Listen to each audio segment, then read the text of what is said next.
Welcome to another edition of Talking Sports with the 12th Man with my brothers, Andre and Gary. What's happening, everyone? We got a lot to talk about on tonight. Sports world, everything's happening. NBA playoffs starting, NFL draft. Yes, Major League Baseball. We got a lot to talk about.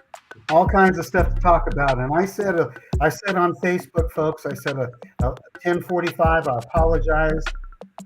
Rob shoved it in my face and rubbed my nose in it. That it was 11 o'clock, so I do apologize. I'll try and be better next week. It's all good. It's all good. It's all good. It's pretty fluid. I was gonna say because we had some good pregame talk, me and Gary, so it was fun. Had a chance to again make sure that everything was good. So we can see Gary's amazing Facebook radio. No, we gotta make sure everything is good. And gotta get a picture with you, Gary, at some point. That's gonna happen, man. So in addition to us doing a live show with all of us, that's one of my bucket list items too. But let's have some fun. Are y'all ready to talk to sports? You ready? Make it do what it do, baby. Let's do it. Rob looks professional with the mic. Let's have some fun. Again, welcome to another edition. Today is Wednesday. Where are we at? We are April the 16th. Officially a couple days, I think, 8 days from the NFL draft, which is next Thursday, the 24th. We're excited to talk about a lot of things. If you want to follow us, we have a couple different ways that you can reach out to your boys. I'm going to give all of the different ways because big things happening for sure. So first way, you can follow us as we are on Twitter /X at the number 12 THMAN Sports. We're on that. You can also follow us on Facebook, which is facebook.com/Talking Sports with 12 Men. We are in that arena. And then last but not least, we're excited to always talk about this. You can follow us on our YouTube, which is at Another 12th Man Sports. I'll say that correctly, at Another 12th Man Sports as well. So we got a lot of things to jump into. And again, we're going to put that on the bottom screen. You can follow us. Shout out to JQ. Again, he is not with us, but hopefully he'll have some fun with his travels. And I sent another lifeline gentleman to Naj. Sometimes he can join us. He's like, I'll try to join in. But, he's always a good, entertaining add to the show. So without further ado, let me check in with the fellas. Rob Ford, how are you feeling this evening, sir? Man, doing great. Ready to get this party started. Had some good salmon and asparagus on tonight.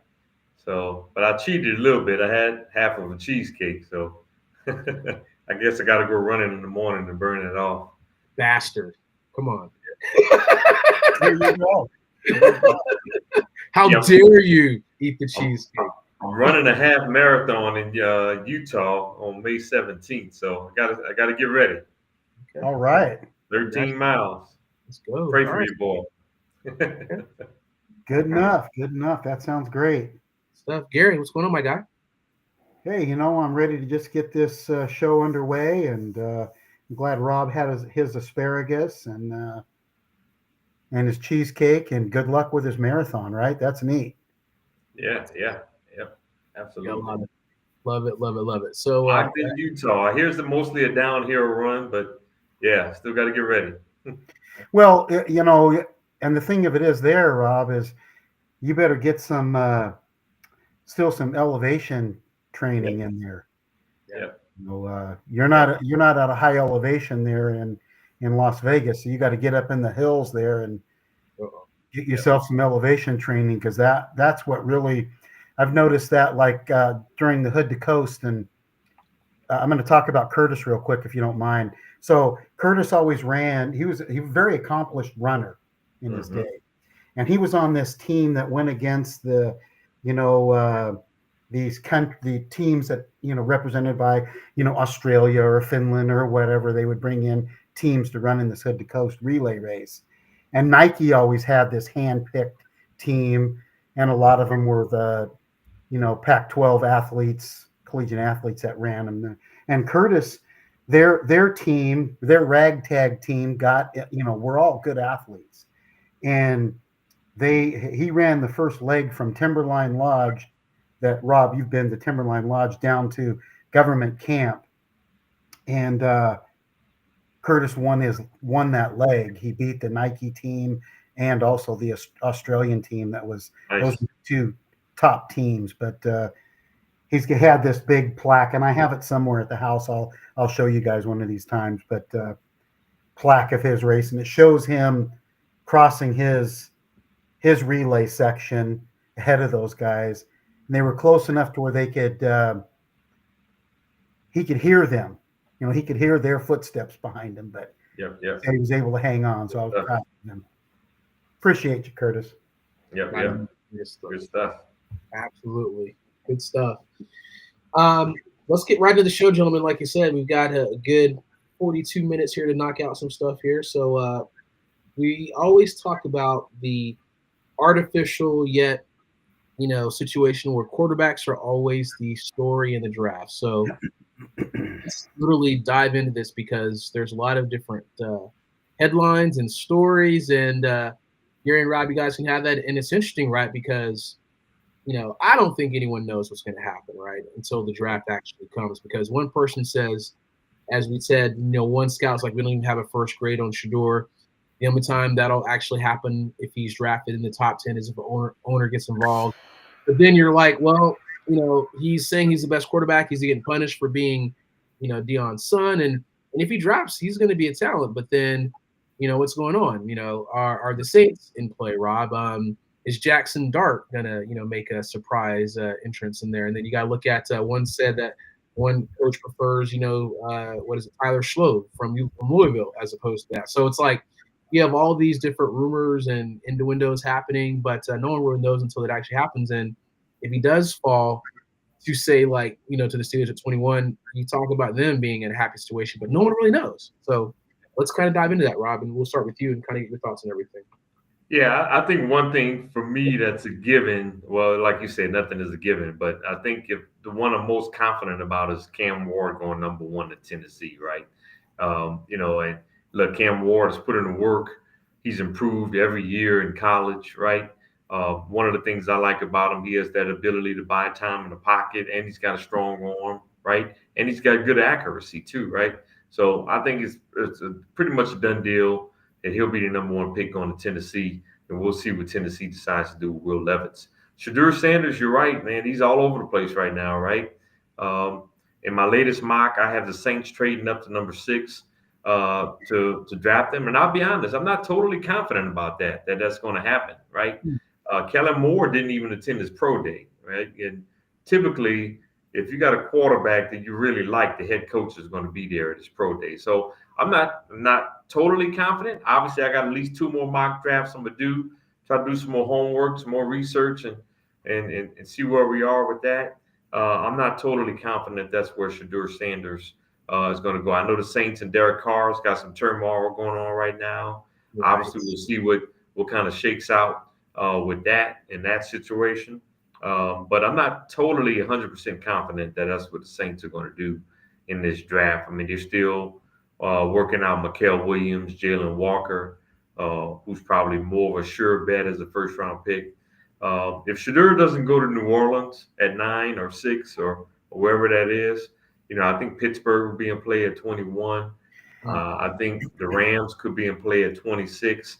Yeah. Or you can see those teams in the top of the second round, the Giants, the Browns, the Saints even possibly there, moving up into the back end of the first round or the top of the second round, drafting Shedeur Sanders. But for now, I have him going number 6 to the Saints. But like I said, not totally confident. I do believe he's the most accurate passer in this draft, but he doesn't have the strongest arm.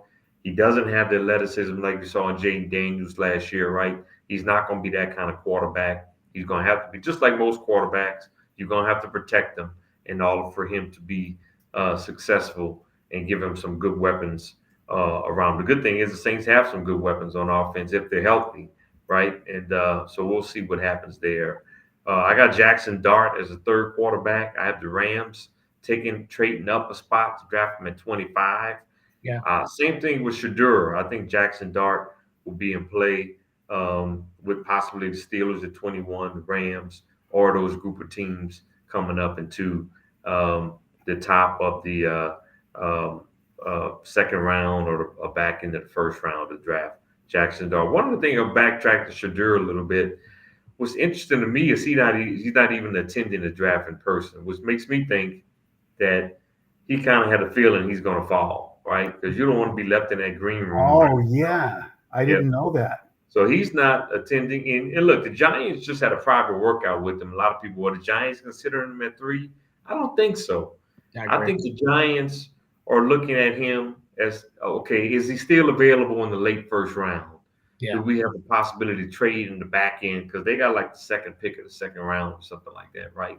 Can we trade back in and get Shadur? And, I think that's why the Giants are possibly working him out, maybe for a second round pick or using that pick to trade up to get Shadur and not necessarily drafting him with the pick overall. I thought it was very interesting that he's not one of the 17 players that's attending the draft in person, which makes me think he's got an idea that he's going to fall.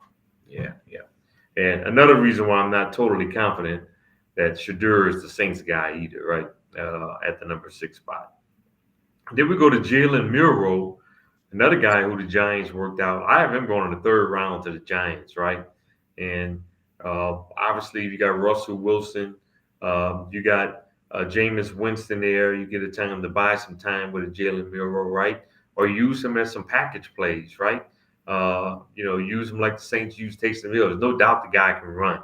And he's faster than Taysom Hill, right? So you can use, if you got a clear vision for Jalen Milroe, you might have something there, right? So I have the Giants taking him in the 3rd round and going with their veteran quarterbacks. You think he'll last to the 3rd round, huh? I got him going in the 3rd. They got some people that got him going in the 2nd. I definitely don't think he's going in the 1st.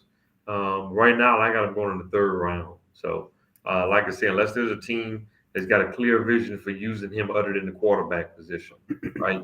Which I believe some teams will. Quinn Ewers, I got him going to Denver in the 4th round. Backup quarterback to Bo Nix. Riley Leonard, I got him going in the 4th round. Backup quarterback in Philadelphia. Dylan Gabriel in the 5th round. Backup quarterback for the Raiders. Pittsburgh. I wouldn't mind Dylan Gabriel for backup quarterback to Dak. I mean, well, we got one now, but he would. Yeah. Now we got a quarterback, but if we had not have got a quarterback, I would have late round pick like that. He's another guy that is maybe like a poor man's Shadur, right? He's doesn't have the strongest arm, doesn't have great athletic ability, but he's got good accuracy, right? But he doesn't have the size that Shadur has, and that's what's got him going a little bit lower in the draft. I definitely view him as a NFL backup quarterback. I don't see him being a starter in his career. Guy that come in and fill in the gap occasionally. Will Howard, I have him going in the 5th round of Pittsburgh. Kyle McCord, who I thought had a heck of a year for Syracuse, right? A sleeper in this draft. I have him going in the 5th round of Baltimore, being a backup to Lamar Jackson. Tyler Show, right? He's all over the place. I got him going in the 6th round. Extremely talented. He's got the size. He's got a rocket for an arm. But when you watch the film, not a very accurate quarterback, right? And some team is going to be enamored with his ability and his talent. But I got him going in the 6th round as the Chargers because nobody can name the backup quarterback to Justin Herbert. I think it's easy. No, actually, it is Taylor Heineke. That's the backup. Oh, that's right. You're right. He's there now, right? Yeah, right. Go ahead. I get where you're going. And last but not least, in the 7th round, I got 11 quarterbacks again drafted. Wow. Curtis Rook, quarterback from Indiana, led Indiana to the playoffs this past year, right? He's coming off an ACL injury. He's finally able to work out again. For scouts, I actually have the Cowboys drafting him as a 7th round player. He's a guy, if it wasn't for that ACL injury, probably would be a little higher, maybe somewhere around the 4th to the 5th round. But I got the Cowboys taking a flyer on him here in the 7th round. So those are the 11 quarterbacks that I have getting drafted. Hey, where did you have Quinn Ewers going? I had him in the mid-2nd round to early 3rd round. Where did you have? Right now I have him going to the 4th to Denver. Okay. Back up for Bo Nix. Okay. And when I was looking at CBS Sports, and they still have Shadir Sanders going number 2 in the draft. Yep. And I was looking at so many of them have them going 1 to 22 or whatever. It's a big range. I don't think he's going to be out of the first round, but I think that someone has said something to him that, hey, listen, don't get your fancy suit on and go to the draft. Yeah, I'm saying anywhere from 2 to 26. I would probably lower that more to like 6. Who do you have Cleveland taking then? At number 2, I have taken Travis Hunter. Travis Hunter, okay. Yep. Wide receiver corner. Yep. Yeah. I don't think they'll pass on Shadir if he's there. Cleveland? Yeah, I really don't. Number 2? Yeah, I think they'll take him. Yeah. Yeah. I don't know. It doesn't seem like that they view him in that light. And Travis Hunter is a special player, man. Mm-hmm. I think it's either him or Abdul Carter, in my opinion. They're the best players in this draft. Obviously, Cam's going to go number 1 because he's a quarterback. But if you're best pure players in this draft, it's Travis Hunter and Abdul Carter. There's no doubt about it. Easily. Mm-hmm. I agree. Anything else to add to that, Gary? Anything you were thinking about as far as the quarterbacks and No, I mean, I was just curious where you had Quinn Ewers, and he pretty much covered all of what we needed to talk about with that. What about this? What about this Louisville quarterback? Tyler Show. I haven't gone in the 6th round. Yeah, right now. Now I've had him as high as the 2nd round. This is one of the lowest mocks I've had him going in the 6th round. I did have him. I even had him going to the Saints in the 2nd round at one point in one of my earlier mocks. Extremely talented, and he's got the size. He's like 6'6", rocket for an arm. But when you turn on the film, he's not an extremely accurate quarterback. So somebody may get enamored with his talent. And look, Josh Allen came out of college. Same thing, 6'6", 6'7", rocket for an arm. Accuracy was in question. And now Josh Allen's one of the top 5 quarterbacks in the league. I don't think Tyler Sherrill is going to be a top 10 pick like Josh Allen by any stretch of the imagination. But I could definitely see him going earlier. There's going to be some coach out there who's going to be enamored with his talent and think they can turn him around. Well, what was the number 2 topic that someone thought that he was better than Cam Ward? I mean. Oh yeah. And that's a report. We don't know where that's coming from, right? From a physical tool standpoint, Tyler Show has it, right? There's no doubt about it. The size, the arm talent.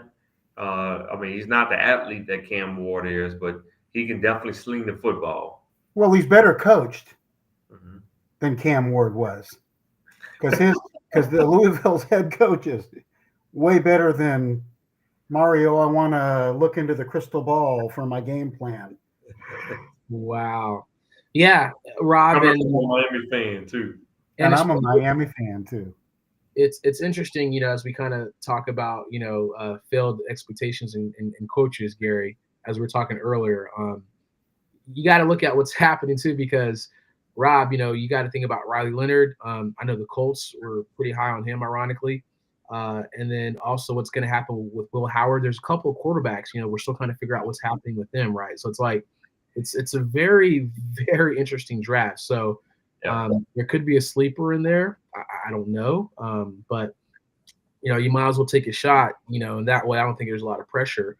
And I mean that there's pressure on GMs to make the right decisions. What I'm saying is like, get like maybe he's a 5th or 6th round or something like that. Maybe you can kind of develop him as you talked about and kind of say, I'm the guy that developed this guy, or something like that. What do you guys think about a draft night show? So what'd you say, Gary? I'm sorry. What do you guys think about a draft night show where we actually analyze the picks as they're selected? Up to you guys. I'm fine. I'm good with it. What would you think about that? Let's talk about that off here, but let's consider it. I think that'd be kind of fun. Yeah. Yeah. I agree. But Andre talked about some sleepers. Now, I will say the two quarterback sleepers, in my opinion, are Kyle McCord and Tyler Show, right? They're the two guys that I have going late in the draft that could turn out to be steals if a few things fall in place, right coaching staff.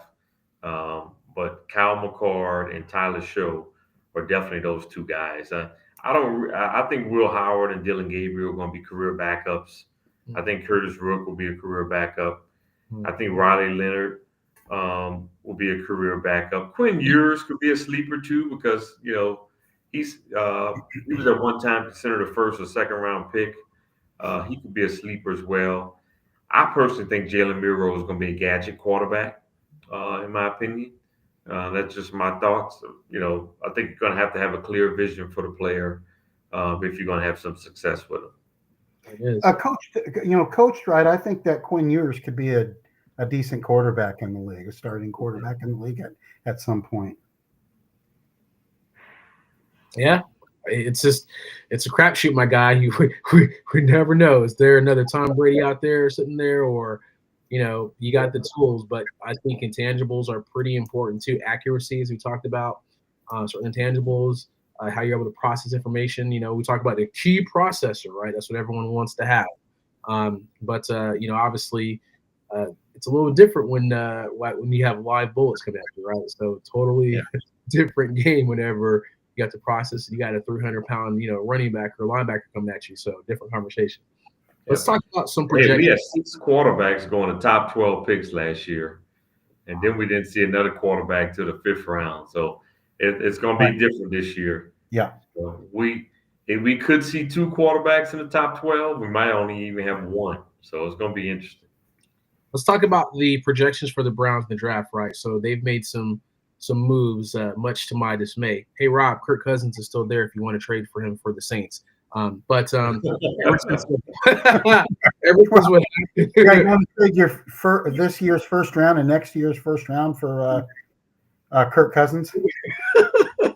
Man, we would never trade him inside the division. That's another conversation. But if the Saints call with a first round this year and next year, you take that trade even if it's in the division. Yes, it would. Yeah, absolutely, you would. The Saints would be extremely dumb. Right? we would be like, yes, where do I sign? Just like the Nico trade from Dallas. But let's talk about Derek Carr is upset that the Saints may draft a quarterback high. He doesn't want to be in the same boat as Kirk Cousins was, right? And that's part of the reason with this whole shenanigans that's going on with him and the Saints right now, right? He don't want them to draft a quarterback high in the draft, but we'll see what happens with that. Well, that's part of the game. Yeah, it is. Competition, from the time he started Pee Wee football. Yeah. He's always had competition. And that shows me that he's not a leader, right? That's what that basically shows me right there. That he's worried about the team drafting a quarterback high as opposed to competing his ass off and even helping a young quarterback come along, right? That's what a leader does, right? And so there's definitely some concerns there from a leadership standpoint, in my opinion. Ego, Rob. Ego. Yep. You have to have ego to be a good quarterback, and that's what made Tom Brady have that edge. He was like, I'm still won Super Bowls, but I'm still. He's like, he thought his job was in jeopardy every single day, and you're like, wow. He kept. I don't think Aaron Rodgers haven't signed with nobody yet. He wants to wait and see how the draft shakes out before he signs with somebody, right? Yep. He don't want to be in the same situation Kirk Cousins was last year. That's right. Derek Carr supposedly faking the injury, so I don't know what's going on with that. So it's crazy right now. These guys don't want the teams to draft a young quarterback, and Aaron Rodgers, he don't want to mentor anybody, right? Oh no. Yeah, he's above that. He's above. Yeah. That. But Rob, and that's really part of the, and there have been quarterbacks, in NFL history. I mean, there was even like Montana and Young. They competed against each other in practice, and even though it was a given that Montana was the guy that was his team or whatever, it didn't prevent him and Steve Young to have a professional working relationship. Yep. share tips, make each other better, and it paid off in the long run. Yep. And you have that's being a professional. Yep. And Yep. you have to be able to do that. Mm-hmm. I hope so. And this is the thing, because unfortunately, the Kirk Cousins situation is becoming a kind of a scenario there, what everyone's watching, right? And then Kirk had the opportunity to do some great things. Obviously he was hurt, and that's kind of where we are. Because if you weren't playing as bad as you were, we probably wouldn't be talking about this. And then obviously Right. injuries, you can't predict those, but at the end of the day, it's just that's kind of what happened. So, and the Falcons had a backup plan and actually worked, even though it didn't look like it worked. But this is why we are here. So you can't be that selfish and not look at that and say, I get it. You have to have an ego, and I want to play for the team. But it's very shocking, as we talked about. But we can spend a lot of time talking on that. But I do want to kind of talk about some projections for the Browns. Obviously, they signed Joe Flacco last week, so they'd rather have Joe Flacco, Kenny Pickett, whatever you want to have. And what does this mean for them for the draft, Rob? Because they're the number 2 pick, and then I know in your mock, we've always mocked Abdul Carter to them, but this time you had a different mock for them. And then what do we think the projections are for them for the draft coming into 2025? Well, I moved Travis Hunter up to number 2 spot. Yep. Obviously, he's going to be able to play multiple positions for him. He wants to play multiple positions. He's going to be a guy that could be a big play for you on offense for about 20 plays a game, probably. They have no quarterback. Yeah, still no quarterback. Well, hey, this Kevin Stefanski, if he obviously if he's not willing to take Shadur Sanders at the number 2 spot, that tells you a lot. That this is a team that needs a quarterback, right? And look, man, we've seen quarterbacks get revived. I think we talked about this on his show. Kevin O'Connell, the head coach of Minnesota, right? He said the NFL has done an injustice to quarterbacks in the league, right? And part of it is the pressure that they're receiving from fans, right? And the front office. Teams are giving up on quarterbacks so fast. I mean, the Steelers drafted Kenny Pickett first round. I think they had him 1 year and they traded him, right? And you finally started to see the light come on for Sam Darnold. Some quarterbacks are just taking them a little bit longer before the light actually comes on, right? Kenny Pickett, surprisingly, for the Eagles down the stretch, played pretty well, right? So does Cleveland see him in that light of living up to his first round potential finally, right? So you never know what that looks like there. Obviously, it seems as though they are far removed from taking a quarterback unless Tennessee passes on Cam Ward, and that doesn't seem like that's going to happen. So you got a guy that can help you on defense and offense. And like I said, Travis Hunter and Abdul Carter are the best 2 players in this draft. So I have Cleveland going there. In the top of the second round, I have Cleveland taking Talik Williams, big defensive tackle from Ohio State. Then I have him taking Carson Schlesinger, linebacker from UCLA, a guy I like a lot. He can do everything on the defensive side. He can drop in coverage. He can rush the passer. I have him going to the top of the 3rd round right now. Would not be surprised if he moved up to the 2nd. But he's a guy I like a lot, and I got the Browns taking him in the 3rd round. Cleveland has 2 third-round picks. I haven't taken Xavier Restrepo, wide receiver from Miami, who had a big year for the Hurricanes last year. I'll stop there with Cleveland. Yep, good stuff. Cleveland, tell us your thoughts, man. Rob is showing you some love right about now. What's happened with the Browns in that situation. You have anything else to comment on that, Gary? No, I just hope that, I hope the Browns make a decent decision and get themselves a quarterback. I wouldn't be hanging all my, eggs in a basket on Flacco at this stage of his career. Flacco Pickett. I think they probably view Pickett as more. I think Flacco for veteran support. But I think if Cleveland had to go to training camp right now with their roster, I think Flacco will be QB1. I'm sorry, Pickett will be QB1 and Flacco will be QB2. Well, that's not a recipe for success. Yeah. On the surface, right? Yeah.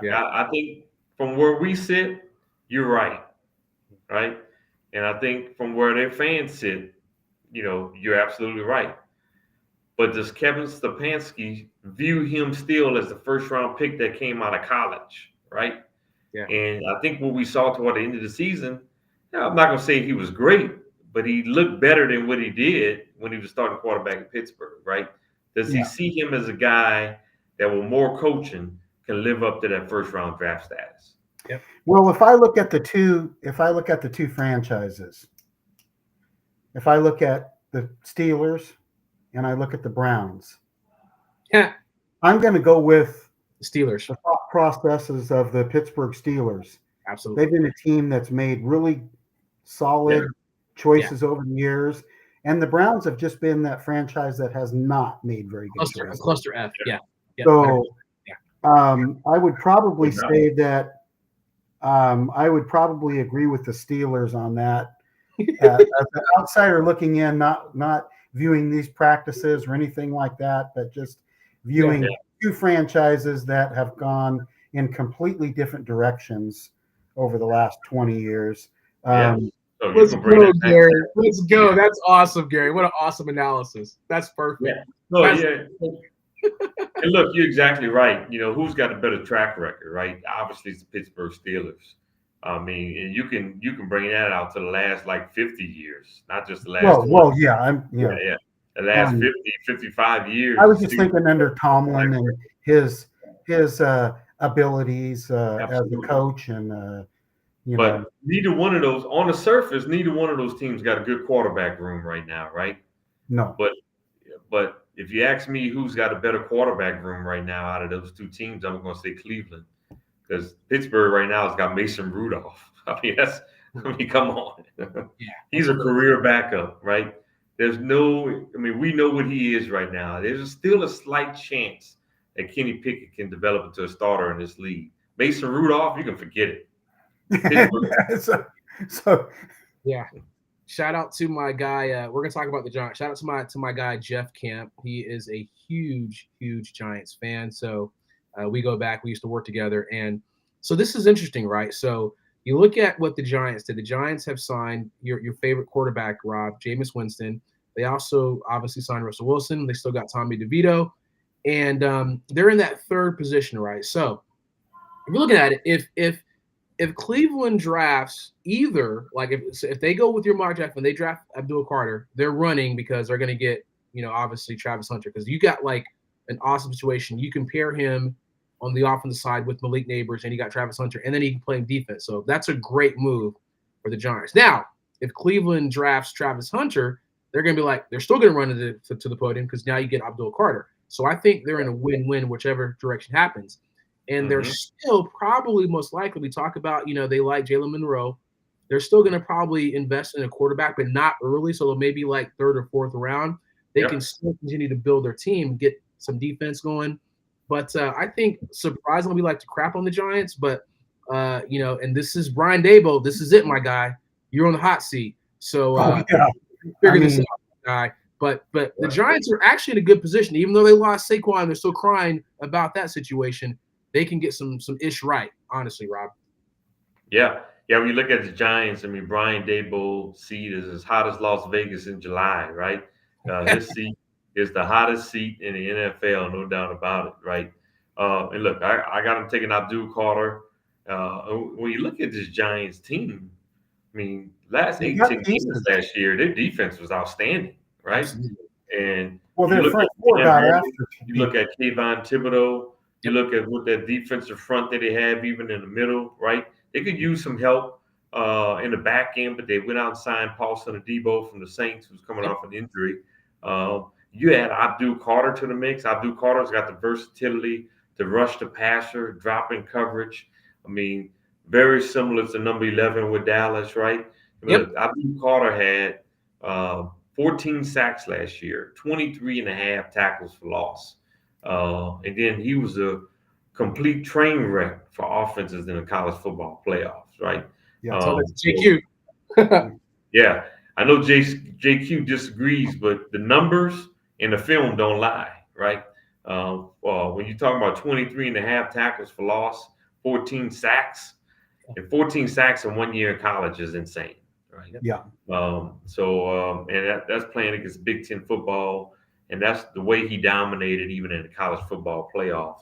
He almost carried Penn State on his back in the playoffs there. So I got the Giants taking Josh Simmons, offensive tackle from Ohio State, in the second round. Here's a guy that coming off an injury. Probably would have been a surefire top 20 pick, but I still got to go in the second round. Then, as we talked about earlier, Jalen Milroe to the Giants. They take a flyer on him.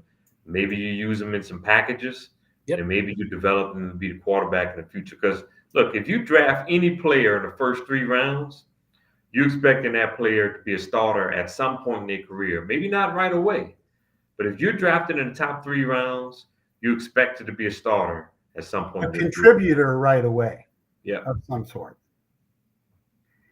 You know, Rob, if you were in the war room for either the Browns or the Giants, but especially the Giants, because they're in my division, I would be, I would have some concerns because, you know, you make a lot of sense with your draft and what teams need and all that stuff. And I think you do a fantastic job with that.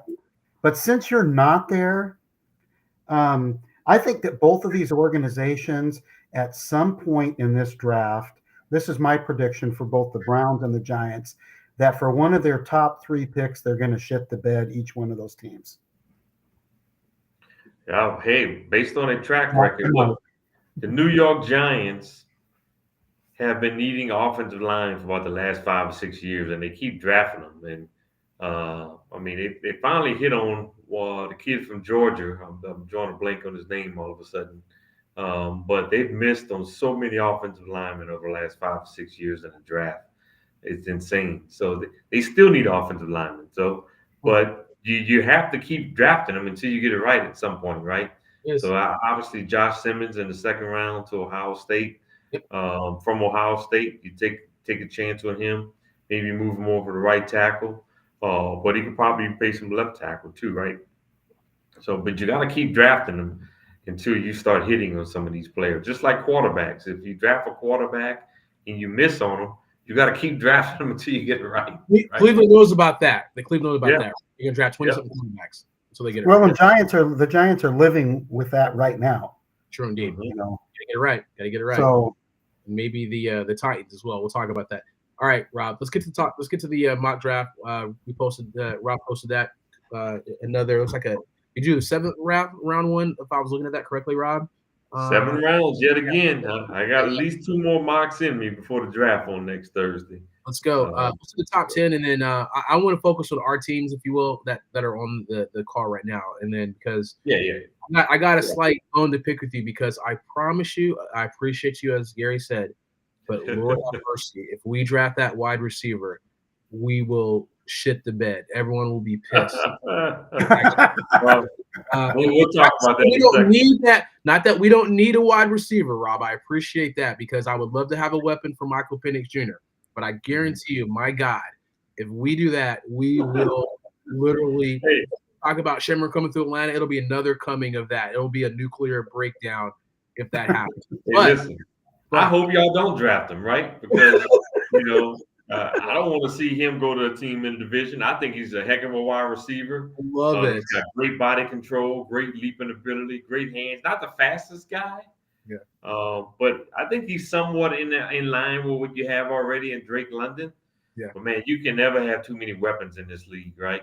Rob, I hope you don't draft him. Rob, I like Isaiah Bond. There's a couple receivers that I like. So I'm looking at and we'll get you to your mock draft. But I can be a little selfish here because this is a situation. You'd like to have people kind of off the board. So you don't have to make the decision. Because if Mykel Williams is there, Mykel Williams is 6'5", 265. He is an outstanding run defender right now. He has to grow with his pass rush, but there's the potential there. And if he's there, I know between him and Mike Green, we got to figure that out. But I know Mike Green's more the pass rusher, but obviously Mykel is more balanced. And then that dude is just dominating guards, and he's already a run defender, so that's great. And then so it's kind of tough, right? So then if you don't have him on the board, you have to make that decision. Mike Green is definitely a pass rusher, right? So I'd rather have him And then obviously James Pierce is like kind of last. I know that's crazy to say, but that's kind of what I'm looking at right now. If they're not there, maybe trade down and maybe we can kind of talk about some things. I know Kenneth Grant is an option. Walter Nolan may not be there, obviously, but you got to get defense, man. I'm so sorry, man. I'm like,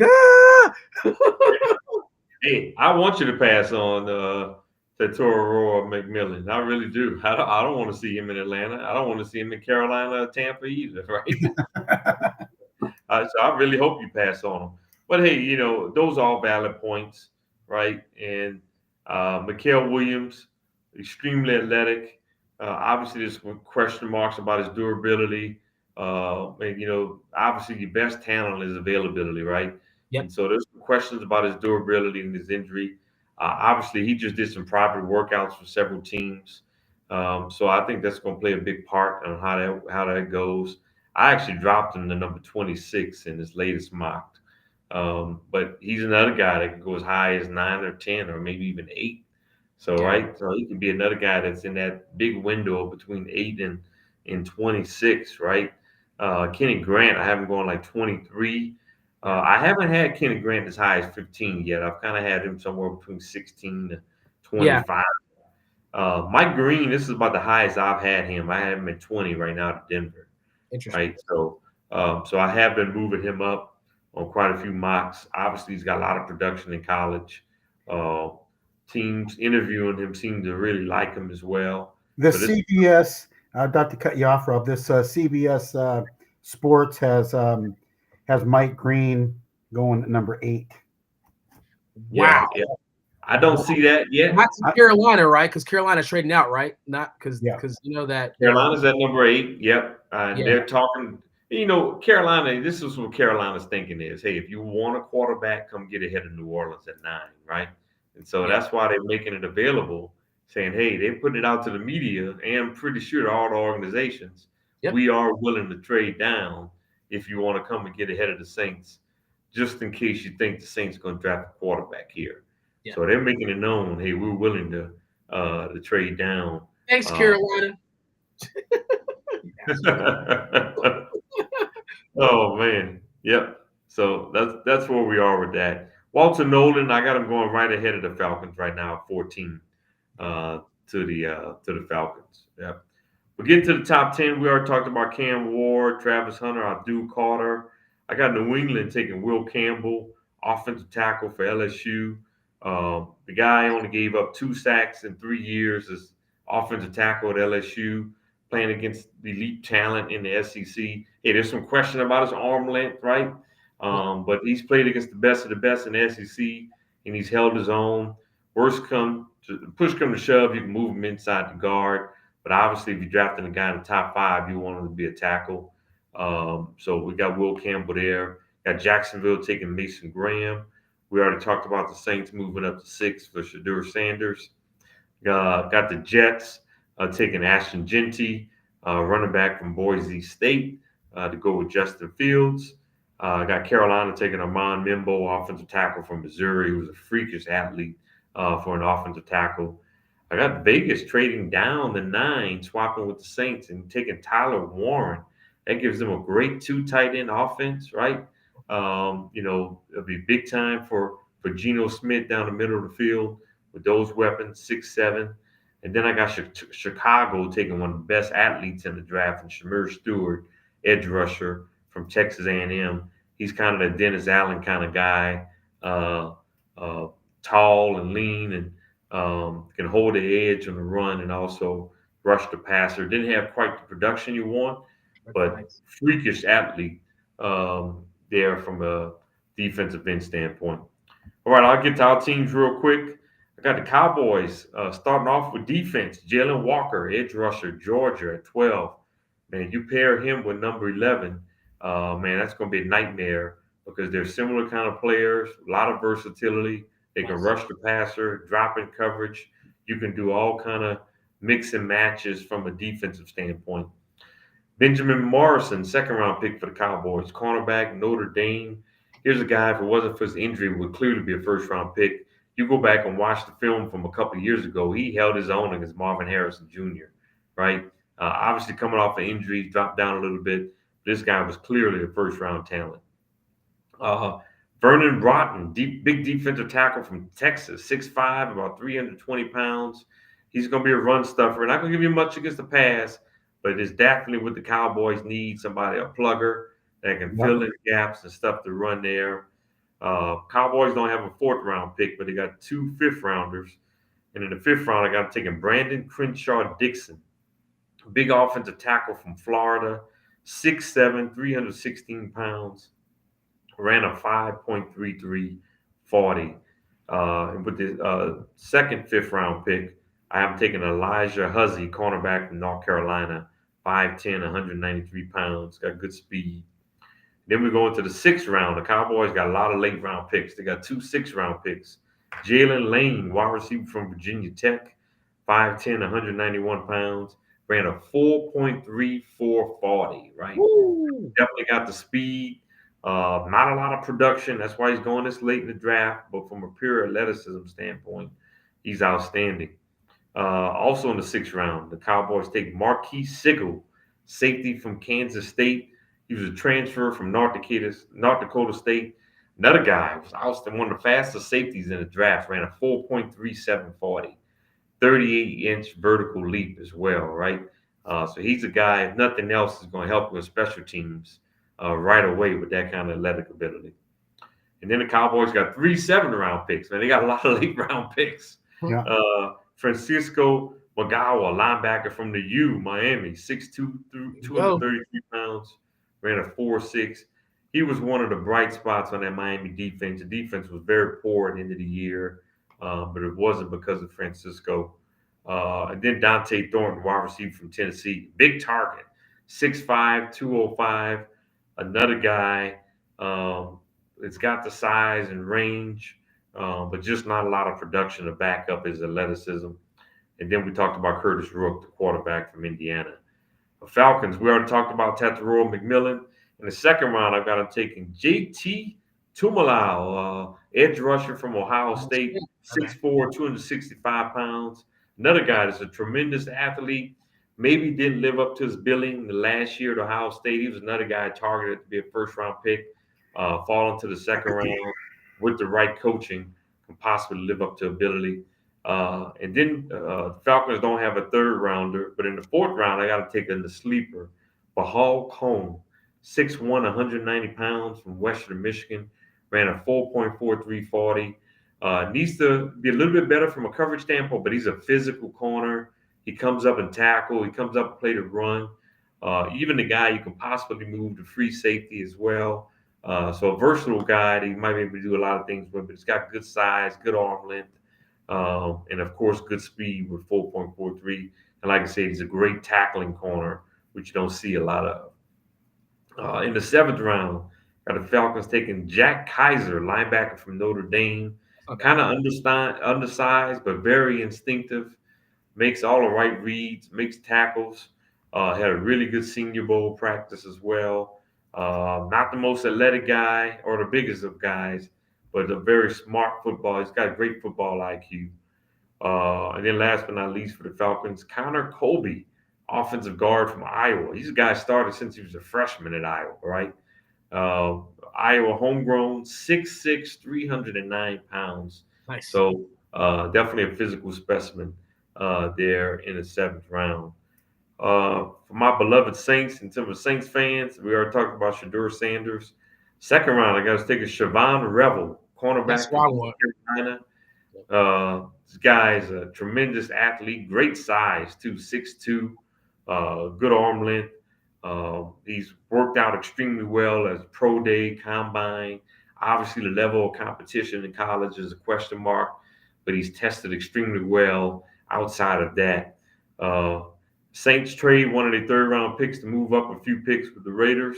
So when you got 1 third-round pick now, taking Chris Paul Jr., linebacker from Ole Miss. It's like the second mock I've had him going to the Saints. Right, no relation to the Chris Paul in the NBA. But he's 6'1", 222 pounds, good linebacker with good speed as well. Saints have 2 fourth-round picks. Another Charles Grant going to the Saints. Nice. Offensive tackle from William and Mary, right? Here's another guy On the film looks dominant. Obviously, the level of competition is a concern, but he's a freakish athlete, right? Kind of remind you of Teron Armstead a little bit. You know, Teron Armstead played at Pine Bluff, Arkansas, a small school, but came in and excelled. Charles Grant has that potential. You take a flyer on him in the fourth round and see what he can develop into. Justin Wiley, cornerback, Minnesota, 5'10", 190 pounds, 4'4", 40. He's a sleeper in this draft. I think he's going to be more of a slot corner in the NFL. That's what he's probably going to be projected as. But hey, you need slot corners. Every team's running out with at least 3 wide receivers these days. Nobody's running out with the conventional running back, fullback, and 2 wides like you did back in the 80s and 70s, right? This is a 3 wide receiver, 4 wide receiver league now, right? So you need these good nickel corners. Then Ty Robinson in the 6th round, defensive tackle from Nebraska, 6'5", 288 pounds, ran a 4.83 40. Highly recruited guy, too. Then in the 7th round, you're looking to find some steals, right? Tyrion Ingram Dawkins, edge rusher from Georgia. Another guy, freakish athlete, right? He just doesn't have the production in college, right? Or even a lot of playing time. But from an athleticism standpoint, he tested well in everything from a vertical jump, from speed, strength, and agility. But he just doesn't have the production on film. And that's why he's going late in the draft in the 7th round. And last but not least, Thomas Fedone II, tight end out of Nebraska, 6'5", 243, ran a 4.7 40. Got good hands. Concern with him is his injuries. And that's why he's going this late in the draft. But there you have it. Hey, where do you have that Hampton running back from North Carolina? Where do you have him going? I believe I have him in the 2nd round. Let's go. No, I may even have him in the 1st round. Let's see. I have him going to Kansas City, 31, 1st round. See, that's what I'd like the Cowboys to. I'd like the Cowboys to trade back and get him late in the 1st round. What about that? What about that Matthew Golden, wide receiver from Texas? Matthew Golden, I've had him as high as the middle of the 1st round. I moved him to the top of the 2nd. I got him in Tennessee at 35 right now. Obviously, you give Cam Ward a weapon there. They can use some perimeter help there as well. So I have him going to the top of the 2nd at the moment. Okay. Anything else to add for that, Gary? No. Those were my questions. What about you? How do you see your team doing? Were you happy with the with your selections that you were given by our professional draft board guy? I'm He already always said how he felt about McMillan. no, and again, it's not a hate on Rob. It's just like it'd be a riot. I'm going to comment on a couple things, Rob. With JT, it seems like you had a mirror of what we had a few years ago. We got Zach Harrison from Ohio State, and he was an underperforming guy. So I'm not sure if we're going to go back that direction.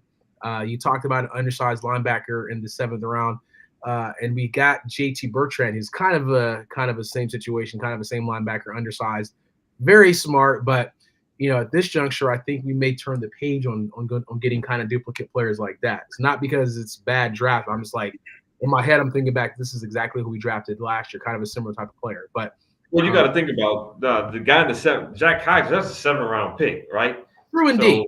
So you're not going to find a perfect player in the 7th round. Those are guys. You're trying to find some sleepers, right? Sure. And if nothing else, he might be able to help you on special teams, correct? Gotcha. Yeah. And, not hating. Yeah.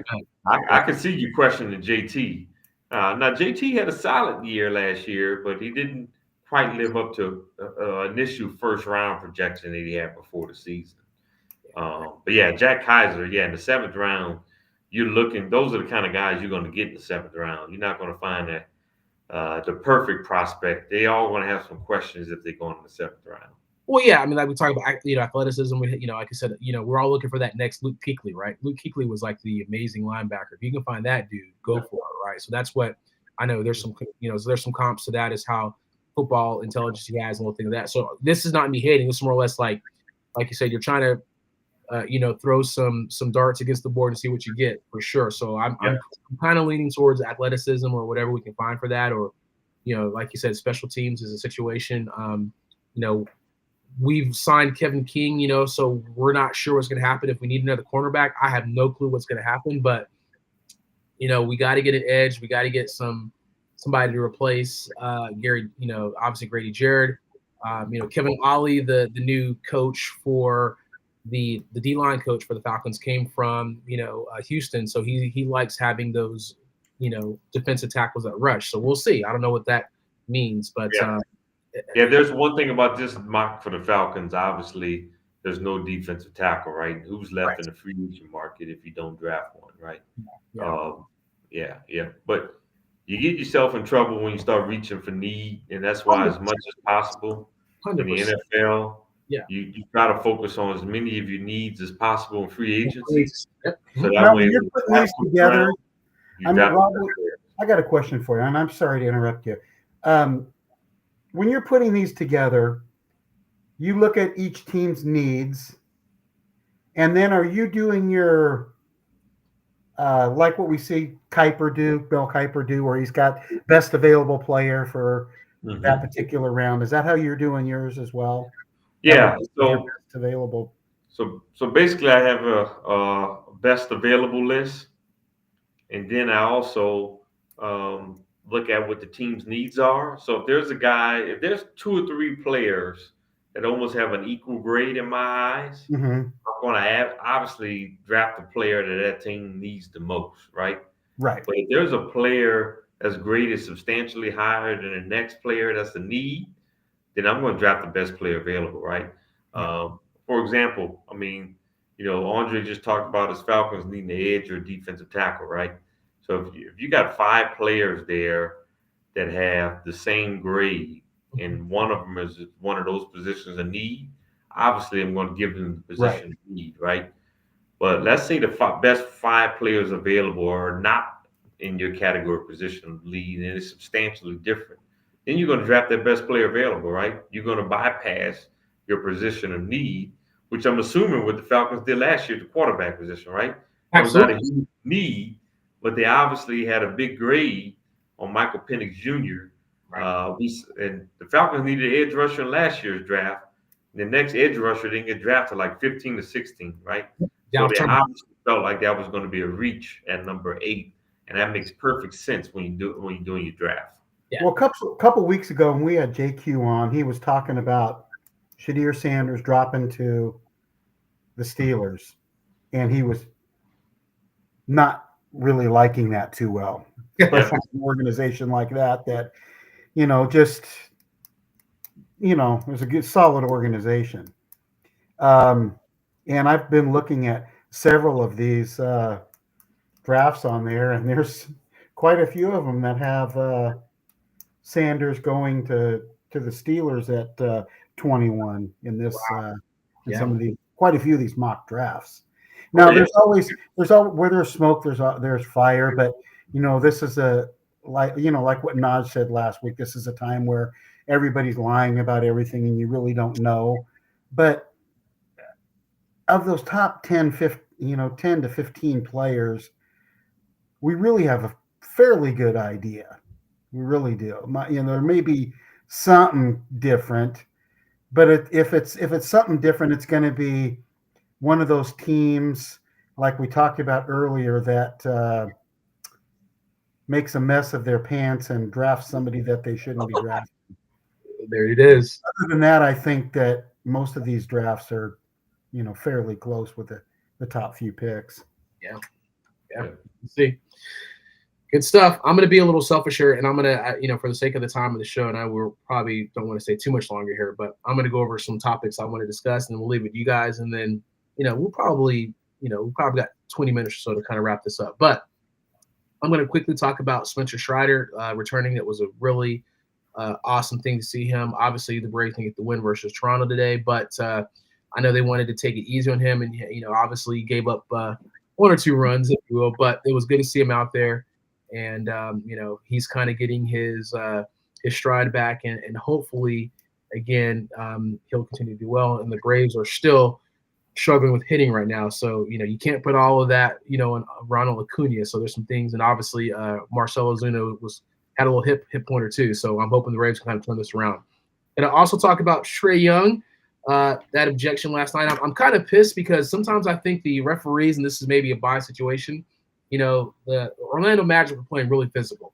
And, we tried to physical right back at them. And, obviously Trae was upset that he wasn't getting those calls and took the ball and just not a good situation for Trae to do that. And right now, it's a very, very interesting time for the Hawks because if we don't, win on Friday versus, obviously the Heat, it's going to be tough because, again, the past 3 years we've been in the play-in game and it's not looking good. We can have an outstanding guard like Trae, but this is a serious situation for the Hawks right now. So it's interesting happens with that. I'm also going to talk about Kuminga. I'll let you talk about this later. Kuminga's pretty sad because he didn't play again. And I know Steve Kerr has this stigma of not playing young players, but, and you're going against Houston, so you need – a player of Kuminga's obviously talents and his young legs to come in and can battle against Houston. So, Steve Kerr, bro, what the hell you doing, my guy? Play him. If not, trade the guy because he's sitting there and you've got a talented player. There's some rumors about him going to the Spurs, for Vassell, but I don't want the Spurs to keep getting rich. But again, I'm very upset with how the Warriors are actually playing for Kuminga because you have a talented guy that's sitting there not playing the past 2 games. What the hell are you doing, Kerr? And then finally, before I give it up, I'll let you guys talk. Shout out to Karen Blair, the new coach of the Georgia Tech women's basketball team. She was the assistant head coach for Maryland. That's thanks, Varsity Go Warriors. Almost beat South Carolina. And, Karen Blair, she's a great recruiter. Believe it or not, she recruited Angel Reese before Angel Reese went to LSU. But we're excited to have her in the flats and just excited, again, to see some talent, if you will, too. So, anyway, that's my 2 things as far as what's happening. Yeah. Hey, I'll start with the game last night between the Warriors and the Grizzlies. I thought that was a heck of a basketball game. I stayed up to the very end and watched almost every single play of that game. It was phenomenal. Obviously, the Grizzlies made a comeback and made it a great game. I see Marcy's commenting, "Go Warriors." I tell you, Jimmy Butler and Steph Curry is a serious 1-2 combo, right? Yeah. The Western Conference playoffs is going to be absolutely dynamite, right? It's going to be exciting. Hey, this Houston team is no joke, right? I think if I had to make a prediction right now, I'll pick Golden State just because of the experience. But this Houston team is no joke. I mean, Amon Thompson. They played Golden State a few weeks ago, and he held Steph Curry to 2 points, right? To 2 points. And, he's a freakish athlete, a freakish defender. In Houston, their whole roster has those kind of players. Yeah. They're all like 6'9", 6'10". Their arms are so long, they drape the floor, right? And they all are great athletes that run the floor like deers, right? Yeah. And they have a bunch of those kind of guys on the team. So to your point, this was this kind of series that Golden State has to play Kuminga, right? Because he's going to be able to somewhat match their athleticism a little bit, right? And that can run the floor. But man, I tell you, Ime Udoka has done a phenomenal job with Houston. I think he's one of the most underrated coaches in the league. I think it's going to be a heck of a series. I think you're going to see 6. If I make a prediction now, I'm going to go with the Warriors because of Steph and Jimmy. But man, that Houston team is legitimate. And I heard Charles Barkley last night picking Houston. But I think I'm going to pick the Warriors just because of Steph and Jimmy and Draymond, just because of their way they've been able to gel. I think their experience is going to come through. But Houston is definitely a team that's going to be a terror in the Western Conference. They're coming. And I can say too, Robert, and I can say really quickly, Gary, Rob, the thing is, I know that Jimmy's been taking Kuminga's minutes too. So, Jimmy Butler, obviously, that's the reason why. Yes. Give him some time to play, man. That's why Kuminga's there. I'm sorry. I'm really upset about this, but go ahead. Well, you can't really bet, like you said, Rob, you can't really bet against those guys that have that pedigree. They've been there. They've won championships. They bring in a guy like Butler who's playing really well with them, and looks like he's really glad to be there. Yeah. But the Western Conference there's so many good teams, and the Eastern Conference, really you have Celtics and Cavs. That's it. Celtics and Cavs. Yeah, That's it, in my opinion. yeah, and I think that whoever comes out of the West Yeah. is Gonna going be to be so beat up. beat up. It's going to be hard for them to win the championship because of all of these teams. That's Mhm. that's the problem. It's going to be now. It may surprise us, and there may be some decent series in the East, but I'm not seeing it. But I'm seeing good series all the way through with pretty Yeah, much in the West with every team that's in the playoffs. absolutely. I mean, right now, the series that we know of, the Houston and the Warriors that we just talked about, I think the Lakers and the Timberwolves are going to be flat out outstanding. You talking about LeBron and Luca against Ant Man, Julius Randle and that group, right?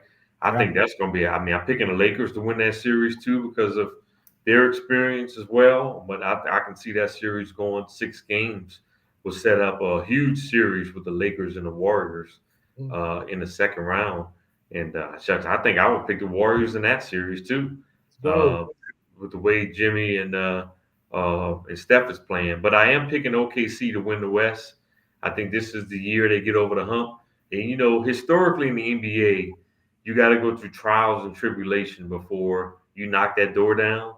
And you see OKC, even though they had the #1 seed last year, they got knocked out in the playoffs in the second round. yeah, I think this is the year they push through. They make it to the NBA Finals, but I think they lose to the Celtics in the NBA Finals. If the Celtics are healthy, I know there's some questions with Jalen Brown. Yep. But to Gary's point, you come out of the West, you're going to be beat up, right? Yep. I think the Cavs and the Celtics will be a heck of a series Yep. in the Eastern Conference Finals. But outside of that, that's the only great series I see in the East, right? And so I think you see a series that goes 6, 7 games there in the East. You guys know how I feel. I don't like the Celtics, right? But if I'm being realistic and objective, if they're healthy, they're still the team to beat in the NBA. yeah. Agreed. I said my piece, so whatever you guys want to say, you can kind of add to any topics, and we're gonna wrap up after you guys get your little two thought, you get your 5 cents in. Excuse me. Yeah. Yeah. How about Andre brought up women's basketball, which is on the rise, and shout out to Gino Oriama, Yeah. coach for UConn. We've got 12 national championships. Yeah, Yeah. I know the women's championship game is almost 2 weeks ago now, but shout out to Gino and the legacy that he has created in UConn's basketball. Right? They said when he first got there, they barely had 12 people coming to the games, and and now it's like the hottest ticket in the Hartford, Connecticut area. Right? They sell out all their women's basketball games. They sell out all their men's basketball games and their fans travel. They were in Tampa. I was in Tampa Final Four weekend, where women's college Final Four was. There were UConn fans everywhere, everywhere in the city of Tampa. So their following for women's college basketball give Gino Oriama big time praise there. And how about South Carolina losing Malaysia full Wiley, right? She's transferring, right? That's a big blow. She was a big spark plug coming off the bench. I know she's considering Notre Dame or Louisville as possibilities, maybe even Ole Miss. Come on to LSU, Malaysia. We need you. All right? yeah. There you go. Help us get over the hump, right? But yeah, she's definitely big time. And hey, we had a WNBA draft Yep. Monday night. Page So shout out to Paige Beckers going to Dallas. But Dominique Malanga, a 6'6" center from France, they're calling her the female version of Victor Wembanyama. And I don't know if y'all seen her highlight footage, but she's athletic, dunking on people. Yeah. Like, Nice, nice. yes. So yeah. And look, next year, women's college basketball, Lauren Betts should be the #1 pick, center from UCLA, 6'7", right? UCLA should be one of the top teams in the country. Probably going to be preseason #1 team on into women's college basketball on next year. Florida Johnson coming back to LSU. She should be a top 5 pick going into next year as well. So definitely a game that's on the rise. Gary, did you want to talk about what we said earlier? Emmitt Smith is Cowboys said they're crying shame. You want to talk about that? Oh yeah, Emmitt Smith is crying shame. I'll show you guys something real quick. He said Emmitt is a crying shame. I can't find it.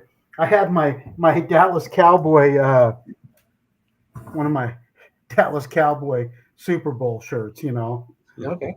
It's a little old, but it's not there. I'll show you next week. But yeah, Emmitt is absolutely right, and I don't put it all on Jerry Jones. I don't put it all on, Stephen Jones or I mean, it's just just a hot mess.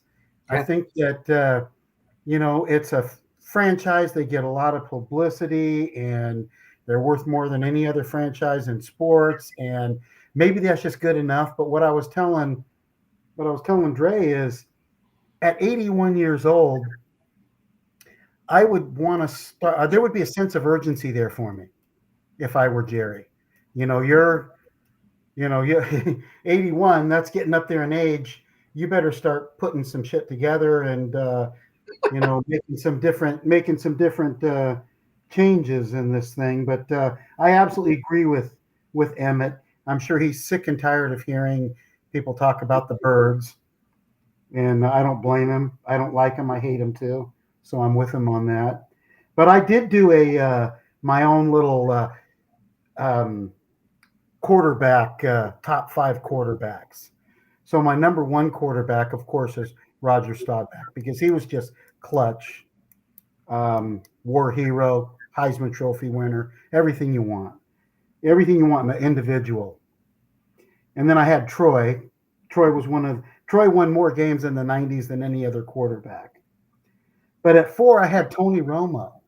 Ooh. I mean, Tony Romo. 3? You skipped number 3. I'm sorry, 3. I had Tony Romo at 3, because I think that there were times when he'd lose games, 45-48, because his teams couldn't stop anybody.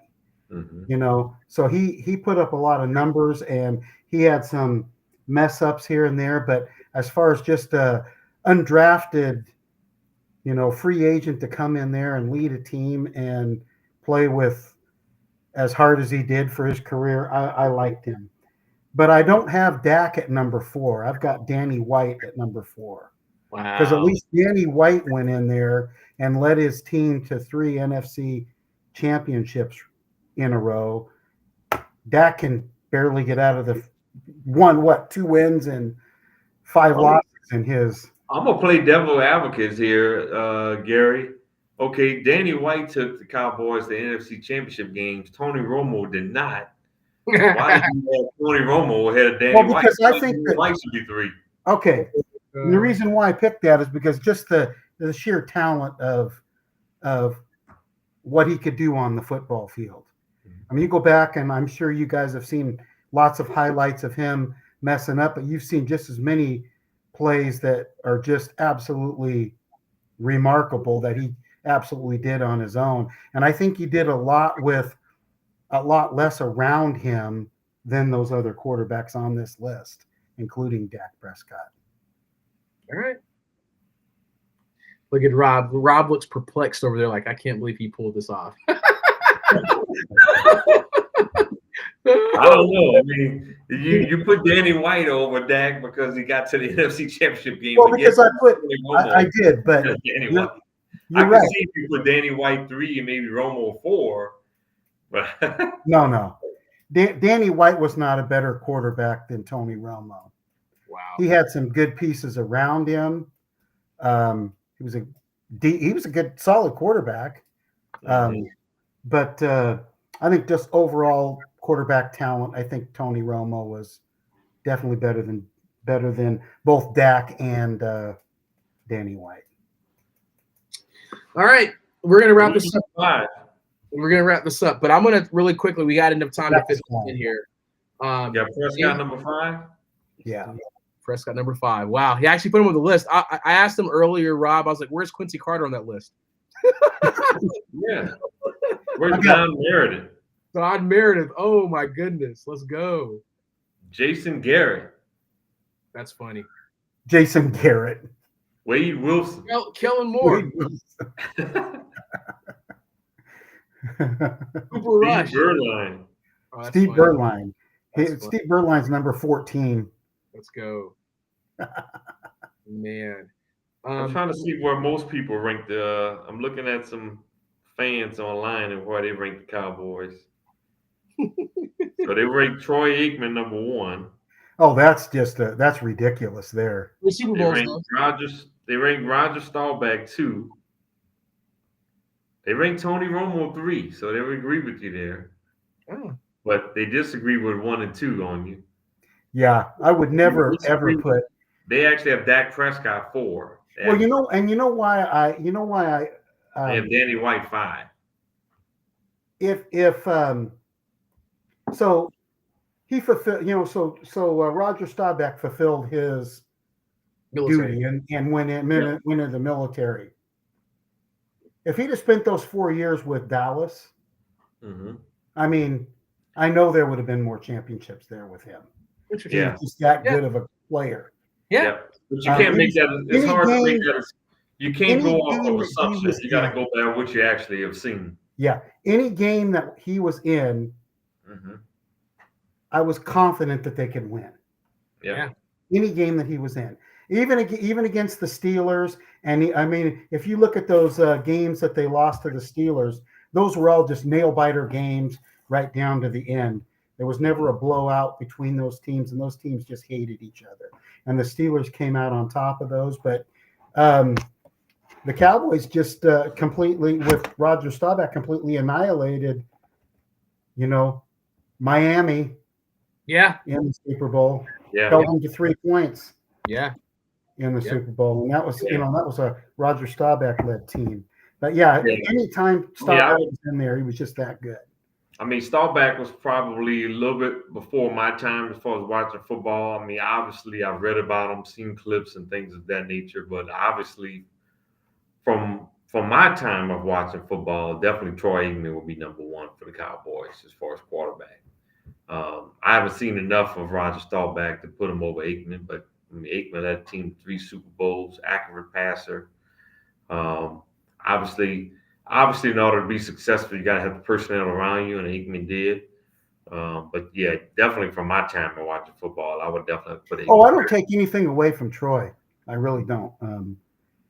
Great quarterback. Yeah. I want to wrap this up because we do have some time to talk about Jalen Ramsey, what's happening with him, and Miami is always again in the news here with Tyreek Hill, and then we got to talk about what's going on with Zach Wilson, signing, and we talked about that quarterbacks a little lower, giving some time to develop, Rob. So we'll see what happens with Zach Wilson signing with the Dolphins, but some opportunities for Jalen. Now, the scary thing about him is that he seems to have a situation where if things don't go his way, he kind of complains. So you have to be careful if you're going to bring him into your organization because things are going well, it's good, but things are going bad. He can be conceived as a malcontent, if you will. So you have to be careful about bringing him in because you want to have a strong locker room, if you will. But a couple of isn't that what they said about Jimmy Butler? Jimmy Butler. So this is the thing about Jimmy. I know he gets a bad rap. He wasn't getting paid by Miami. That was the thing. Something came out. They weren't paying him, and he was like, "This is a whole other conversation." So he was pretty pissed at the whole Miami organization. Now, again, you can talk about a talented dude, so different. Good thing he's not wearing that perm anymore. Yeah, that's another conversation. But that's funny, Rob. But some places, some trading spots that I was looking at as far as Jalen. A couple teams here, and I'm just going to fire these, and you guys can comment. The Raiders need a strong quarterback, and they have the cap space to absorb his contract, make him a contender. They just obviously released Jack Jones, so they don't have a number 1 quarterback. But the challenge is, I don't think they're playoff ready. The Baltimore Ravens are looking to upgrade their defense, and obviously adding Ramsey would be a coup, having the strong quarterback trio. So that's an interesting spot. And they're just on the cusp too with Lamar Jackson. You got your favorite team, Gary, the San Francisco 49ers. They lost another cornerback in free agency, so he can provide another level of physical. And then he goes over there and blows it up would be great. Well, you want that, but again, I don't know if they have enough. The Lions, believe it or not, have a need at cornerback and Yep. could be a good fit for Ramsey. And obviously some connections with the Rams. I know JQ's not on the call, but the Bengals are still looking for a number one quarterback, right? So that could be an interesting fit. Obviously, they have to shore up some other things, but they've got the offensive side done. The Commanders are a team on the rise. I'm a little nervous about having him in the locker room with the young team with the Commanders, but obviously we talk about Marshawn Lattimore. Rob, he's kind of still is he still the same player, but can they add a player of Ramsey's caliber to the squad? And is an opportunity reunion with the Rams being discussed? They can obviously use an upgrade at cornerback. I thought about the Falcons, but I don't think we have enough pieces to get that too. But those are kind of the ones that I were initially looking at as far as some possible destinations. Did you say the Vikings? Did not say the Vikings. Did not say the Vikings. The Vikings, San Francisco, Pittsburgh, and Cincinnati. Yeah, those are. I think you guys named some all good teams there. And Andre, you make a good point. If you trade for him, you might have 2 years, maybe 2 years out of him, right? For two reasons. Number one, he gets unhappy and he wants out. But also, he's 30 years old. So how much more? This is about that time. The cornerback position. It's about 32, 33, unless your name is Darryl Green. Yeah. This is about the time you start to, go on a downward trend. Unless he's one of those corners you can move to free safety at the end of their career, like Ronnie Lott, some of those kind of players. Woodson, Palomalu. Yeah, go ahead. Yep, Rob Woodson. You're right. And Marshawn Lattimore, right? Marshawn Lattimore, when he plays, he's still a very good corner, right? He's 28 years old, so he's a couple of years younger than Jalen Ramsey, right? The problem with Lattimore is his injuries, right? So last few years he's missed a lot of games, but when he's healthy, he's still playing at an extreme high level, right? You pair him with you pair Ramsey with Lattimore for another year or two, you got yourself a couple of really good corners. Yeah. They stay healthy for a season, boy. That's a that's a win-win there. Is they healthy. And the good thing for the Commanders, they had Lattimore healthy in the playoffs. Yeah. So it paid dividends for him, especially when they played the Lions. He made plays. Yeah. Still. So absolutely. And look, I think, to a lesser degree, I think every team in our division, maybe except Carolina, can use some corners. Absolutely. I think the Saints, Bucks, and the Falcons can use some corners. Obviously you got to be able to absorb his contract. The Saints somehow have $27 million in cap space. I don't even know how the hell. And of course, but the Bucks are also, that's one of the few weaknesses on their team, right? Buccaneers get a cornerback, an elite cornerback here. They're still looking like the favorite to win the division next year, as much as I hate to say it, right?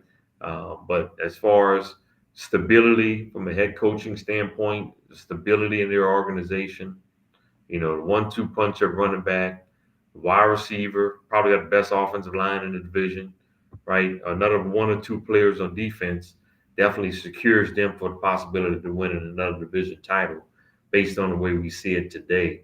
So they're another quiet sleeper if they have the cap space or the trade bait to give up for them. Yeah, I mean, like you said, you nailed it. Way to wrap it up. I mean, obviously some interesting situations with that. You just have to be careful that he does not become a malcontent. But like you said, he's 30 years old. He's a little older than what we anticipated, and really a talented guy.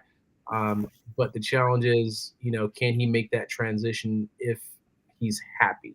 That's another thing too. So a lot of question marks, but some teams will definitely inquire because he is an extremely talented player. But again, with some talent comes some risks on that. What kind of money are we talking, you think? You got to absorb his contract. He's already got the contract, so you can. What does he make? That's a good question. I'm pretty sure it's a high dollar amount. I know when he got his latest contract with Miami, at the time, that was the highest paid corner in the league, but I think there's been a corner or two that's surpassed that. Yeah, he signed a 3-year, $72 million contract, including a 24 Mm. guaranteed right now too. So yeah, 3 years, $72 million. Woo! Yeah, so That cuts out about 75% of the league. So he's got like $50 million, if I'm not mistaken, for the last 2 years, Rob. If I'm looking at that right. Yeah, correct? yeah. Yeah. So Yeah, when he signed that deal, that was the highest of any corner in league history. But there have been a couple of corners that have surpassed that. I can't think off the top of my head who those corners are, but there have been a couple of corners that have surpassed that contract since he signed. I gotta look it up. Yeah, because that dude making some money. Anyway, yeah, he got the extension in there. I'm gonna do a quick check here, then we're gonna wrap this up. Top cornerbacks. Top cornerback money. We'll do this real quick and we'll wrap this up. I think the cornerback from Houston, when we went to LSU, Stingley. Derek Stingley signed. He signed a third. He's the highest paid right now. J.C. Horn is second, believe it or not. Yeah. And Patrick Surtain is second or third. And Jalen Ramsey's in there too. So you got $30 million to Stingley, 25 to J.C. Horn, 24 to Ramsey, Patrick Surtain the second, 24, and Jair Alexander. Wow, at $21 million. Those are the top corners right now that we're looking at. Mm-hmm. And then obviously EJ Terrell's outside that too. So Marshall Latimer's got $19 million, so he's still in there too, believe it or not. Mm-hmm. Wow, interesting. So yeah, he's up there, but. Yeah, good stuff, gentlemen. Rob, Gary, again, great show. We didn't get a chance to get Najee. He must have been crazy busy, but hope you guys enjoyed a nice extended version. We lasted about an hour and 30 minutes with this one too. So I think it's time to wrap up. Rob, any last stuff you want to say? Anything else you guys want to kind of say before we wrap this show up? Hey, I know it's late for you guys on the East Coast. It's about 12:30 out there. So thank y'all for hanging in there. We'll be back. Stay tuned. So you can find for next week. Hi, we want to hear from y'all. NFL draft next week, NBA playoffs, Major League Baseball, whatever you want to talk about. We want to hear from y'all. Hey, shout out to LSU ladies gymnastics team. We're trying to go for back-to-back national championships. Let's go, Lady Tigers. Let's win that back-to-back gymnastics title. Let's go, Baton Rouge. Stand up the whole state of Louisiana. Let's go. We want to see your UNLV shirt next week. I don't have one, but I'm wearing the colors kind of a little bit, red and white, I guess. But no, don't have any UNLV gear as of yet. No Vegas Golden Knights gear either. Hey, you look so good in that Miami gear. That was great, man. I loved it. You saw that? Oh yeah. Yeah, I took a picture. I took a screenshot with my phone, and I'm blowing it up. I'm gonna send it to you. You know, Andre and I went to Miami Georgia Tech game this year. Had a great time, but he told me. Yeah, I know. Great, yeah. Georgia Tech won that game too. That was a great game. Let's go. Seeing Cam Ward in person, Rob. I'm like, Rob, there's your future. I was talking all kinds of stuff. I'm like, Rob, here's your future quarterback, and then he's like, yeah. It was hilarious. Not even gonna see it now. That's crazy. But a lot of shout outs for that. Hey, again, we appreciate you guys. We're gonna obviously stay in the vein of JQ Go Chargers. Shout out to Charlie Ward, the new head coach for FAMU. Huge fan of him at Florida State, even though they were our rivals. Just a talented guy, quarterback.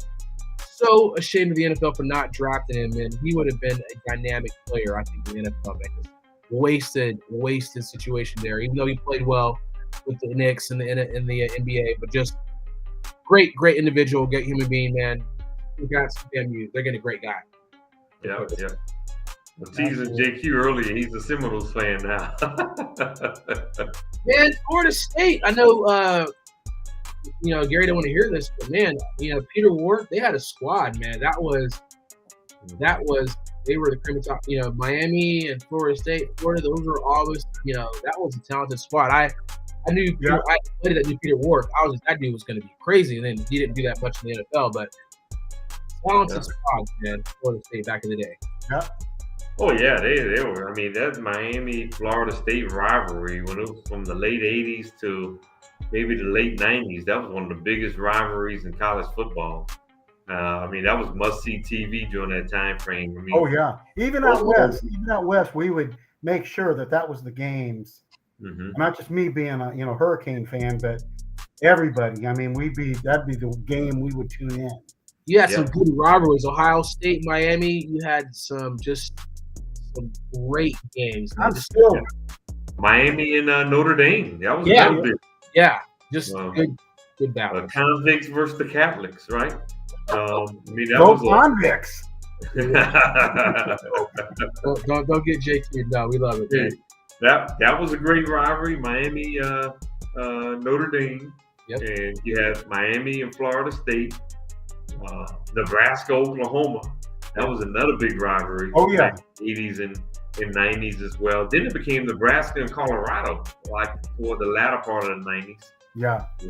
Cardell Stewart and Williams in Colorado and things of that nature, right? Eric Bieniemy back in the day. Yep. Yeah. So there's been some great rivalries over the years that are not there. I mean, you still have great rivalries. You still got the Ohio State, Michigan. Yeah. You still got the Alabama Auburns.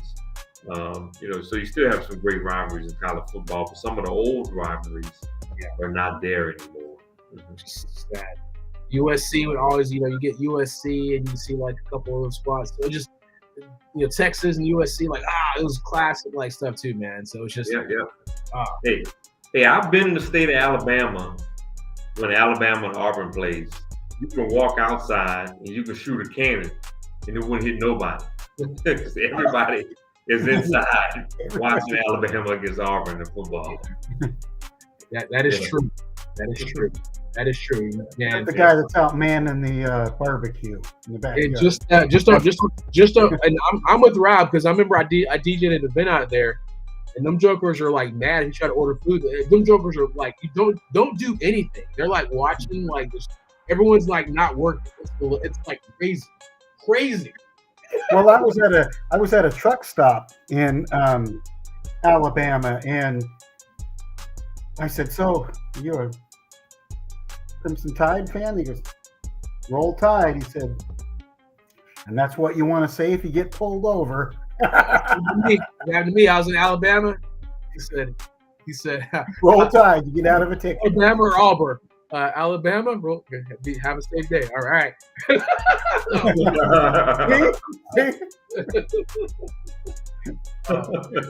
Crazy. All right. Hopefully our viewers and listeners took heed of that if they're driving through the state of Alabama. Yes. The tip of the night. Roll Tide, you get out of that ticket. Huh? There it is. Hey, stay tuned, everyone, for a possible. We'll text here for a possible show during the draft. I think that will be fun. We'll see if we can pull it off. Some live commentary. Obviously, I think it'll be a unique situation. So. You want to divert your eyes and just listen to us, and I think that'd be kind of fun too. So maybe we can get to text JQ and see that plays out. Yeah, at least for the first round. So let's go. Sacramento Kings season is over. Dallas just eliminated them. So on Friday night, we got the Miami Heat, who's actually playing some pretty good ball right now against the Atlanta Hawks in Atlanta. But at final number 8 spot, in Memphis will be hosting the Dallas Mavericks. Dallas took Sacramento to the woodshed tonight, right? And how about Nico Harrison doubling down on a Luka trade? He said, "Defense wins championships. We made the right trade." Oh, nice. Oh boy. Well, you didn't see that on Mark Cuban's face when Luka was there and they were hugging each other and he was kind of looked like he was really down and out, but he's probably not down and out right now, is he? Wow. Bro, Anthony Davis, 27 points, 9 rebounds, 3 blocks on tonight, and a steal. And yeah, but he twisted his ankle. No, did he really? No, I don't know. No, he did. Would that surprise you? He's been playing. Get out of here. Yeah. Sacramento's underachieving team, in my opinion, but that's neither here nor there. Yeah. All right, gentlemen. Stay tuned. See if All we're right. gonna chat this week, man. Have a great week, guys. I'm sure we'll be checking with you guys and texting as we always do. Appreciate you All guys. right, great show. Next Good time. night, fellas. Night.